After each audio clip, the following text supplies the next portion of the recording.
Hey everybody, it's Liz from the Lemon Bowl, and I'm going to show you how to make one of my favorite Lebanese appetizer recipes today. It's hummus with ground lamb and toasted pine nuts. To get us started, we put some clarified butter in a hot pan, and that is just butter that's been rendered down, and you're going to want to melt that until it's nice and melted. It will be solid form when you first have it. To the pan, we're going to add some diced onions.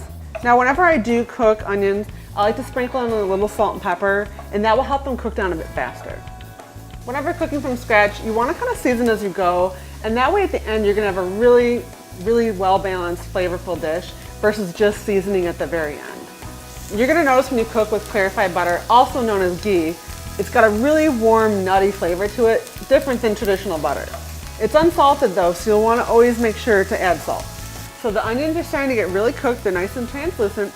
We're going to add the ground lamb right into the pan. If you don't have ground lamb, ground beef would be fine. Sirloin works really well. And then to this, we're going to add my Lebanese spice blend, which is on my recipe. It's just cinnamon, nutmeg, ground allspice. And ground allspice is really the secret to Lebanese food. Don't be shy. As my aunt always tells me, when you think you've put in enough cinnamon, add a little more. All right, the lamb is fully cooked, nicely browned. Time to get started assembling our hummus. So to start, you just want to have a nice platter, depending on how much hummus or how many people you're serving. And you want to take your hummus and basically spread it in an even layer. Remember, the more flat the platter, the more bites you get with the lamb. So you don't want to put it in a deep bowl, because that way only the people with the first 2 bites are going to get the delicious toppings. That's the things you learn being in a Lebanese family. Now, I'm using store-bought today, but you could make homemade.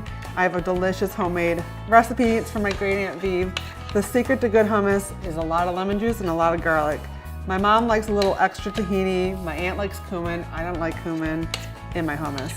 So make it your own or just buy store-bought. It's meant to be easy. And what's going to happen is when the lamb gets put on top, it's still warm, so it's going to warm up the whole dish. And warm hummus is so flavorful. If you've never had it, it's going to be a game changer. All right, so to our lamb, we're going to add in some toasted pine nuts. To toast them, you're just going to bake them in a 350-degree oven for about 7 to 9 minutes. But again, use your nose. Every oven's stronger, some are less strong. I'm in a new house with a super strong oven. It cooks really fast. So when I smell those pine nuts toasting, I know they're done. Pour them in and stir it up. And again, the warmth from that hot lamb is going to even bring out more flavor from the toasted pine nuts. And that's just going to get drizzled right on top of the hummus.